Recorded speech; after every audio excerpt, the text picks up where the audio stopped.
Hello guys, हम लोग इस वीडियो में देखने वाले क्लास 10 के संस्कृत। देखिए, आपको संस्कृत में बहुत सारा प्रॉब्लम होता है, तो हम संस्कृत को आपको फुल्ली डील करने वाले हैं। यहाँ पे सब्जेक्टिव क्वेश्चन, ऐसे तो यहाँ पे ऑल सब्जेक्ट का ऑब्जेक्टिव, सब्जेक्टिव, लॉन्ग सभी की तैयारी हो जाएगा।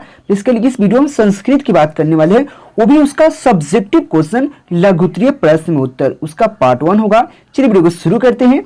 अगर आप नए हो तो प्लीज यार चैनल को सब्सक्राइब कर लीजिए और इस प्रकार से आपको वीडियो मिलता रहता है, ठीक ना। तो केकेजी क्लासेस याद कर लीजिए, गूगल ओपन करना है, केकेजी क्लासेस सर्च करना है। सर्च करते ही कुछ इस प्रकार से इंटरफेस आएगा, इसको ओपन करना है। ओपन करने के बाद कुछ इस प्रकार से इंटरफेस आएगा। Class 12th 10th PDF, quiz, question bank, model set, news, यहाँ से आकर पढ़ सकते हैं और अच्छे मार्क्स उठा सकते हैं। तो फर्स्ट क्वेश्चन आपके सामने है इस प्रकार से, पटना के मुख्य दार्शनिक स्थलों का नाम लिखे। देखिए आप पटना, यह क्वेश्चन इतना इजी है, अपने से भी लिख सकते हैं, क्योंकि देखिए आपको पता है कि पटना में क्या क्या है, ठीक ना। उस अनुसार से अब पटना के मुख्य यानी कि जो मेन वहां पे जो स्थल है घूमने का, दार्शनिक स्थल, उसका नाम लिखना है। तो आंसर में आप लिख सकते हैं पटना के मुख्य दार्शनिक स्थलों में महात्मा गांधी सेतु, यह काफी मशहूर है, यानी कि सिर्फ भारत में नहीं पूरा एशिया में, क्योंकि एशिया में सबसे लंबा पुल यानी कि नदी पर बना लंबा पुल यही है महात्मा गांधी सेतु, जो पटना में है। तो महात्मा गांधी सेतु जो एशिया का सबसे लंबा पुल है। गोलघर, तारामंडल, यहाँ पे जैविक उद्यान, गुरु गोविंद सिंह का जन्म स्थल या गुरुद्वारा भी है, यह सब घूमने का स्थल है, ठीक ना। तो मेन क्या है, महात्मा गांधी सेतु जो एशिया का सबसे लंबा पुल है, गोलघर, तारामंडल, जैविक उद्यान जो चिड़ियाघर है, और साथ में यहाँ पे गुरु गोविंद सिंह का जन्म स्थल भी है। तो यह इसका मुख्य स्थल है पटना का। इस प्रकार से आपको डिफिनेशन लिख देना है। तो काफी इंपॉर्टेंट क्वेश्चन है। चलिए नेक्स्ट क्वेश्चन की बात कर लेते हैं। देखिए जो भी क्वेश्चन है काफी इंपॉर्टेंट है, प्लीज यार आप लोग सपोर्ट कीजिए। देखिए जब तक आप लोग सपोर्ट नहीं कीजिएगा, जब तक हमको मन लगेगा कैसे, आप लोग सपोर्ट कीजिएगा। तो यहाँ पे बहुत प्यार से, बहुत इजी तरीका से 10th के ऑल सब्जेक्ट का फुल्ली तैयारी हो जाएगा, जिसको पढ़कर अभी 450 तक कर सकते हो आप, उससे प्लस कर सकते हो। तो आप लोग सपोर्ट बनाइए, अपने फ्रेंड को बताइए और टेलीग्राम ज्वाइन कीजिए। 2 नंबर से क्वेश्चन है, भगवान बुद्ध ने पटना के विषय में क्या कहा है। देखिए भगवान बुद्ध ने पटना के विषय में यह कहा था, पटना के विषय में भगवान बुद्ध ने क्या कहा है, भगवान बुद्ध ने पटना के विषय में कहा है कि पटना भविष्य में महानगर होगा। बिल्कुल बात सही है। जब भविष्य में जो कि जब कहे थे तो उस समय तो पटना बहुत एथी था, लेकिन भविष्य में यानी कि अभी देखिए महानगर है, बिल्कुल महानगर है, पटना महानगर हो गया। परंतु यह आपसी झगड़े में सदैव होंगे, मतलब यहाँ पे आपसी झगड़े सदैव होंगे। देखते बार बार झगड़ा, जहां नगर होता है वहां झगड़ा तो बिल्कुल है। और इसको जो पटना है वह पानी, आग से उसका खतरा बना रहेगा। बिल्कुल बात सही है, वहां पे पानी का तो खतरा है क्योंकि नदी है बगल में। जब शहर है तो वहां पे आग का भी खतरा होगा। वही कहते भगवान बुद्ध ने पटना के विषय में कहा है कि पटना भविष्य में महानगर होगा, परंतु यह आपसी झगड़े में, मतलब झगड़े सदैव होंगे और इस नगर को बाढ़ तथा आग के खतरा हमेशा रहेगा। बाढ़ तो बार बार आता है क्योंकि बगल में गंगा नदी है तो ऐसे करेगा, ठीक ना। और आग से भी खतरा उसका बना रहेगा। वह भगवान बुद्ध ने उस समय भविष्यवाणी करके पटना के बारे में कहा था, ठीक ना। चलिए नेक्स्ट क्वेश्चन देख सकते हैं। 3 नंबर से क्वेश्चन है। देखिए क्वेश्चन क्या है, चारों आलसी पुरुष आग से किस प्रकार बचना चाहते थे। देखिए चारों आलसी पुरुष जो आग में, जो बीरेश्वर जो अपना एथी बनाए थे अलसालय, उसमें जो भोजन करा रहे थे आलसियों को, लेकिन उसमें ध्रुत लोग घुस जाता था आलसी बन के, तो उसको पता लगाने के लिए आग लगा दिया। जो असली आलसी होगा वो तो आलसी है तो उसी में रह जाएगा, और जो ध्रुत लोग है वो भाग जाएगा, जो चालाकी बन के आता है। उसी प्रकार से क्या होता है, जब अलसालय में आग लगी गई, मतलब आग लगाई गई, तो सभी ध्रुत भाग गए। ध्रुत मतलब उसको कहते हैं जो अपना भेष चेंज करके गरीब बनकर, जैसे कि देखते हैं कितना बहुत अच्छा आदमी होता है जो भेष चेंज कर अपना भीख मांगता है, काम नहीं करना चाहता, वो ध्रुत लोग होते हैं। तो ध्रुत क्या होता है, ध्रुत भाग गए और केवल 4 आलसी बच गए। 4 आलसी क्या होता है, उस अलसालय में बच जाते हैं। चारों आलसी चाहते हैं कि कोई धार्मिक और दयालु व्यक्ति, धार्मिक मतलब होता है धर्म का पालन करने वाला, दयालु मतलब कोमल, आपको पता है दयालु किसे कहते हैं। धार्मिक और दयालु व्यक्ति आए और उनके ऊपर जल से भीगा हुआ वस्तु या कंबल उसके ऊपर डाल दे, ताकि अपने आप को आग से बचा सके। लेकिन ऐसा कुछ होना नहीं था। चारों आलसी सोचते हैं ऐसा, वह आपस में सोचते हैं कि ऐसा हो तो काश हम बच जाए, अपना जान बचा सके। तो क्या कहते हैं, यहाँ पे देखिए जब अलसालय में आग लगा गई थी तो क्या होता है, सभी द्रुत भाग जाते हैं, सभी द्रुत भाग गए, केवल 4 आलसी बच जाते हैं। और चारों आलसी चाहते हैं कि कोई धार्मिक और दयालु व्यक्ति आए और उसके ऊपर क्या होगा, भीगा हुआ कंबल, भीगा हुआ वस्त्र डाल दे ताकि उसको मतलब आग से बच पाए। देखिए जब भी अगर आग के अगल बगल में हो तो आप सोचते क्या, गर्मी के मौसम में आप देखिएगा उसमें चाहिए काश हमको भीगा हुआ, पूरा भीगा हुआ और स्विमिंग पूल में घुस जाए यार, मतलब उसको खूब ठंडा चाहिए। उसी प्रकार से आग लगा तो उसको चाहिए क्या, ठंडा चीज़, ठंडा वस्तु। इसलिए वह चाहता था कि कोई कंबल हम पर डाल दे और हमको बचा ले, ठीक ना, हम बच पाए। इस प्रकार से वो सोचते थे। तो काफ़ी इंपॉर्टेंट क्वेश्चन है। देखिए आपको टेलीग्राम ज्वाइन करना आवश्यक है, लिंक डिस्क्रिप्शन में है, या केकेजी स्टडी करके आप सर्च करके ज्वाइन कर लीजिए, वहाँ पे 10th का पूरा मटेरियल मिलेगा, ठीक ना। चलिए 4 नंबर जो क्वेश्चन है, अलस कथा पाठ के आधार पर, क्या कहा, अलस कथा पाठ के आधार पर लेखक के विचारों को स्पष्ट करें। देखिए जो अलस कथा पाठ है उसके लेखक के विचार क्या है यह बताते हैं। देखिए अलस कथा पाठ में लेखक ने स्पष्ट किया है, लेखक ने स्पष्ट किया है कि आलसी व्यक्ति बिना परिश्रम किए ही सब कुछ पाना चाहते हैं। बात सही है, जो व्यक्ति आलसी होगा ना वह सोचेगा क्या कि बिना काम किए हुए, बिना मेहनत किए हुए, बिना परिश्रम किए हुए, बिना वर्क किए हुए हमको सब मिल रहा है, दुनिया का हर चीज खुशी मिल जाए। लेकिन ऐसा होगा आलसी आदमी को कैसे हो सकता है। तो लेखक वही कहा यहाँ पे आलस कथा पाठ में, लेखक ने स्पष्ट किया है कि आलसी व्यक्ति बिना परिश्रम के, बिना मेहनत के, बिना काम किए हुए यहाँ पे सब कुछ पाना चाहते हैं।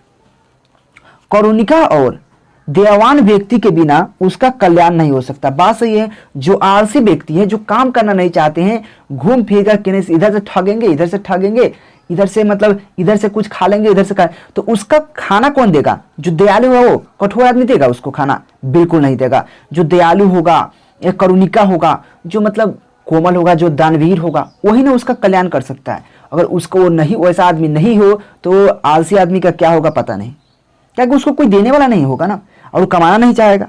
तो ये कहता है अलस कथा पाठ में स्पष्ट किए हैं कि आलसी व्यक्ति बिना परिश्रम किए सब कुछ पाना चाहते हैं, और करुणिका और दयावान व्यक्ति के बिना, यानी कि उसके बिना उसका कल्याण नहीं हो सकता, किसका, आलसी आदमी का, ठीक है ना। इस प्रकार से उन्होंने स्पष्ट किया है। चलिए नेक्स्ट क्वेश्चन की बात करें। 5 नंबर जो क्वेश्चन है, उन्नति की इच्छा रखने वाले मनुष्यों को क्या छोड़ देना चाहिए। जो आदमी सक्सेस होना चाहता है, जो आदमी आगे बढ़ना चाहता है, जो आदमी मेहनत करना चाहता है, बहुत बड़ा आदमी बनना चाहता है, तो उसको कम से कम 6 बातों को वो छोड़ देना चाहिए। जैसे निंदा, तादरा, भय, क्रोध, आलस और दीर्घ चतुरता। ये 6 जो चीज है इसको उसको त्याग कर देना चाहिए, तभी वो उन्नत कर सकता है, उन्नति कर सकता है और आगे बढ़ सकता है। यानी कि उसको नींद नहीं आना चाहिए, तादरा नहीं होना चाहिए, भय नहीं होना चाहिए, क्रोध गुस्सा नहीं आना चाहिए, आलस्य नहीं होना चाहिए, दीर्घ चतुरता नहीं होना चाहिए। यह 6 चीज छोड़ दीजिए, अब बिल्कुल आप आगे बढ़ने के, उन्नति करने के, प्रगति करने पर आप बढ़ जाइएगा। समझ रहे हैं। तो यहाँ पे क्या है, उन्नति की इच्छा रखने वाले मनुष्यों को निंद्रा, तादरा, भय, क्रोध, आलस्य और दीर्घ चतुरता जैसे 6 दोषों को क्या त्याग देना चाहिए। क्या करना चाहिए, त्याग देना चाहिए। यह होता है इसका मतलब उन्नति करने का मतलब कह सकते हैं फॉर्मूला होता है, या ट्रिक कह सकते हो, या इसको ऐसा होना ही चाहिए, ऐसा जो करता है वही उन्नति कर सकता है। यह काफी इंपॉर्टेंट क्वेश्चन था। चलिए नेक्स्ट क्वेश्चन 6 नंबर जो क्वेश्चन है, देखिए क्वेश्चन काफी इंपॉर्टेंट क्वेश्चन है। क्वेश्चन क्या कहा, नरक के द्वार का वर्णन करें। देखिए नरक का द्वार क्या है, नरक एक स्वर होता है, नरक होता है, यह हमारे हिंदू में चलता है, जैसे हिंदू लोग ही पढ़े होइएगा, मुस्लिम तो कहीं पढ़ते नहीं है। तो यहाँ पर जो नरक जो होता है, नरक का द्वार वर्णन करे। तो नरक का द्वार क्या होता है, जो हमारे जो मजहब है, जो हम लोग कहते हैं हमारा जो धर्म है, और मुस्लिम लोग मजहब कहते हैं, तो उससे हिंदू लोग क्या होता है, हम लोग का जो होता है नरक और स्वर्ग होता है ना। तो देखिए नीति श्लोक पाठ में नरक के बारे में बात किया गया है। तो नीति श्लोक पाठ के अनुसार नरक का 3 द्वार है, काम, क्रोध और लोभ। काम, क्रोध और लोभ। काम के अनुसार नरक, आपको नरक में जाइएगा या क्रोध या लोभ, यानी कि तीनों का उसका द्वार 3 है, उसका रास्ता 3 है, उसका मतलब जाने का रास्ता 3 है, द्वार मतलब जाना रास्ता, तो द्वार उसका 3 है। अतः इसका त्याग करना चाहिए, यानी कि काम, क्रोध और लोभ को छोड़ देना चाहिए, उसको त्याग कर देना चाहिए। तो नरक के द्वार का वर्णन नीति श्लोक पाठ के अनुसार नरक के 3 द्वार है, काम, क्रोध और लोभ, ठीक है ना, इसकी त्याग कर देना चाहिए। काफी इंपोर्टेंट है। चलिए नेक्स्ट क्वेश्चन 7 में जो क्वेश्चन है, मंत्री वीरेश्वर का स्वभाव कैसा था। अभी बताएं, एक दानवीर व्यक्ति होता है, एक दयालु व्यक्ति होता है, और उसको किसी को मतलब मदद करना चाहता है, जो भी आलसी व्यक्ति है, जो गरीब फकीर है, उसको मदद करना चाहता है, ठीक ना। देखिए मिथिला के मंत्री वीरेश्वर दानी क्या था, दानी स्वभाव के थे, मतलब वो दान करते थे, किसी को कुछ प्रॉब्लम होता था दान, उसको खाना खिलाते थे, वस्त्र देते थे, रहने के लिए आलस देते, मतलब अपना एथी दे देते थे, ठीक ना, वह होता था। तो वैसा ही दानवीर क्या था, वो दानवीर थे। तो जो मिथिला के मंत्री वीरेश्वर क्या दानी स्वभाव के थे, गरीबों को क्या करते थे, गरीबों को, अनाथों को प्रतिदिन भोजन, गरीब अनाथ जो होता है जिसके पास माता पिता नहीं है, गुजर गए हैं, जिसको कुछ नहीं है, जिसका आगे पीछे कुछ नहीं है, तो उसको अनाथ कहते हैं। तो गरीब और अनाथों को प्रतिदिन भोजन देते थे। वे आलसियों को भी दान स्वरूप भोजन और वस्त्र देते थे। जो आलसी आदमी है, जो काम करना नहीं चाहता है, जो आलसी है पूरा, ठीक ना, उसको भी प्रतिदिन खाना खिलाते थे, दान देते थे और वस्त्र देते थे, पहनने के लिए कपड़ा देते थे, ठीक ना, इसलिए वो दानवीर थे और सबको दान देते थे। तो उसका स्वभाव कैसा था, वो दानवीर थे, ठीक ना। ये काफी इंपॉर्टेंट क्वेश्चन है।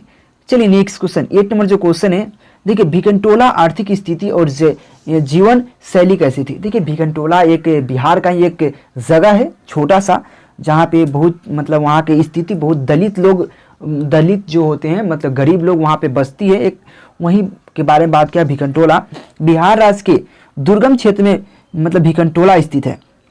दुर्गम क्षेत्र मतलब जहाँ पर बहुत सारा मतलब कुछ भी क्या सुविधा नहीं है, तो बिहार राज्य के दुर्गम क्षेत्र में भिकनटोला स्थित है। यहाँ एक दलित वस्ती है, यानी कि यहाँ पे दलित वस्ती है, दलित मतलब गरीब लोग रहते हैं हम लोग के जैसा, तो दलित वस्ती है। यहाँ के लोग गरीब और शिक्षा विहीन है, मतलब यहाँ पे गरीब तो है, साथ वहाँ शिक्षा का अभाव है, यानी कि उसको उन लोगों के पास शिक्षा पूर्ति नहीं है, शिक्षा ही नहीं, तो शिक्षा विहीन है तथा कठिन जीवन यापन करने के लिए है, मतलब वहाँ पे कठिन जीवन यापन कर रहे हैं। वही भिकनटोला का आर्थिक स्थिति और जीवन शैली है। तो ये आप समझ गए, बिहार राज्य का दुर्गम क्षेत्र में क्या है, भिकनटोला स्थित है। यह एक दलित वस्ती है, यानी कि एक दलित गरीबों का वस्ती होता है। जो हम लोग का गांव का एक अलग अलग टोला होता है, बस्ती होता है, तो वहाँ पे अलग अलग सब देखिएगा, अलग अलग कैटेगरी का एक जगह जो होता है, एक जगह टोला बन जाता है, बस्ती बन जाता है। उसी प्रकार से एक दलित का बस्ती है, यहाँ का लोग गरीब है, गरीब के साथ साथ अशिक्षित भी है, यानी कि शिक्षा विहीन है तथा कठिन जीवन यापन करते हैं, यानी कि वह बहुत कठिनाई में जीवन यापन करते हैं, ठीक ना। चलिए नेक्स्ट क्वेश्चन, इसलिए आप प्लीज़ यार आप लोग चैनल को सब्सक्राइब कीजिए, इस प्रकार से समझाने के लिए इतना मेहनत करते हैं आप लोग के लिए, प्लीज़ चैनल को सब्सक्राइब सपोर्ट कीजिए। सपोर्ट करने के लिए अपने फ्रेंड को बताइए, जो भी आप कोचिंग जहाँ ऑफलाइन जाते हैं वहाँ पे बताइए, क्योंकि जी स्टडी पे आपको ऑल तैयारी हो जाएगा, ठीक ना। पटना में कौमुदी महोत्सव कब मनाया जाता है, कब मनाया जाता था। देखिए पटना में गुप्त वंश थे उस समय शासक काल में, क्या शासक और शरद काल में, यानी कि जो ठंडा के मौसम होता है, शरद के मौसम होता है, उस समय धूमधाम से पटना में कौमुदी महोत्सव मनाया जाता था। आजकल ऐसा ही महोत्सव दुर्गा पूजा के समय मनाया जाता है। आपको फिर से समझाता हूँ। देखिए गुप्त वंश जिस समय था उस समय कौमुदी महोत्सव शरद ऋतु में, शरद ऋतु यानी कि ठंडे के मौसम में, ठीक ना, तो धूमधाम से, यानी कि बहुत ज़्यादा धूमधाम से, एकदम बाजा उजा जिन्हें पूरा एकदम साफ सुथरा करके बहुत धूमधाम से, जिससे हम लोग छठ पूजा मनाते हैं, ठीक ना, धूमधाम से पटना में कौमुदी महोत्सव मनाया जाता था। आजकल यानी कि वर्तमान में, अभी के समय में दुर्गा पूजा खूब मनाया जाता है, तो आजकल ऐसे ही महोत्सव दुर्गा पूजा के समय मनाया जाता है। तो बोलिए इतना इजी क्वेश्चन, इतना सिंपल क्वेश्चन आप आराम से लिख सकते हैं, ठीक ना। और टेलीग्राम, प्लीज टेलीग्राम ज्वाइन कर लीजिए। एक और बात, आप लोग गूगल प्ले स्टोर जहाँ पर जाइए, केकेजी क्लासेस का ऐप इंस्टॉल कर लीजिए।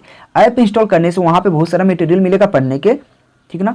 यहाँ पे 10 नंबर जो क्वेश्चन काफी इंपोर्टेंट है, 4 आलसियों के वार्तालाप को अपने शब्दों में लिखे। मतलब समझिए, जो अलसालय में जो वीरेश्वर ने, यानी कि जो मिथिला के मंत्री थे वीरेश्वर, उनके अलसालय में जब आग लगाया गया तो उसमें 4 आलसी बच जाते हैं, तो वह क्या बात करते हैं, आपस में क्या बातचीत करते हैं, तो वही बात है अपने उसके वार्तालाप, यानी कि बातों को, उसको शब्दों को अपने शब्दों में लिखना है।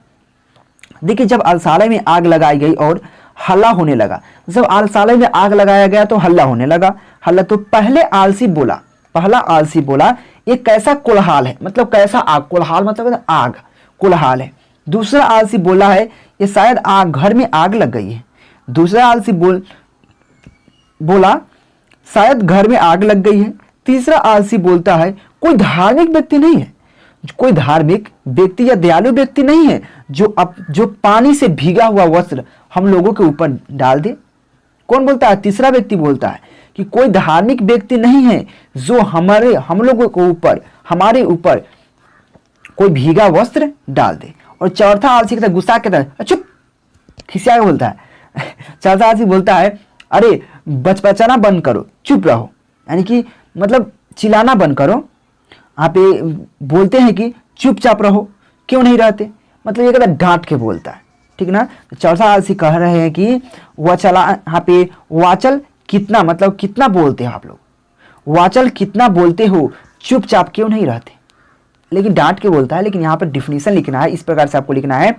पहला आलसी बोलता है कि कुलहाल, यानी कि कैसा कुलहाल है। दूसरा आलसी बोलता है कि शायद घर में आग लगी है। और तीसरा आलसी कहता है कि कोई धार्मिक व्यक्ति नहीं है, कोई दयालु व्यक्ति नहीं है जो पानी से भीगा हुआ वस्त्र हम लोगों के ऊपर डाल दे। और चौथा आलसी कहते हैं कि अरे वाचल कितने बोलते हो, मतलब वाचल जब ज़्यादा बोलने वाला को वाचल बोलता है, जो बार बार वाचल कितना बोलते हो, चुपचाप क्यों नहीं रहते।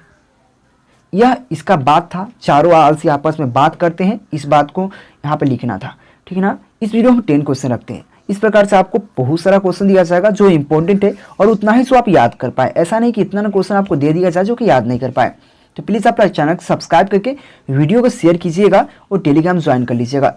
क्या आप 10th और 12th में अच्छा नंबर लाना चाहते हैं तो गूगल प्ले स्टोर ओपन कर लीजिए। ओपन करके केकेजी क्लासेस का ऐप इंस्टॉल करके ओपन कर लीजिए। ओपन करने के बाद कुछ इस प्रकार से इंटरफेस आएगा। यहाँ पर 10th और 12th का ऑल सब्जेक्ट पढ़ सकते हैं और अच्छा नंबर उठा सकते हैं।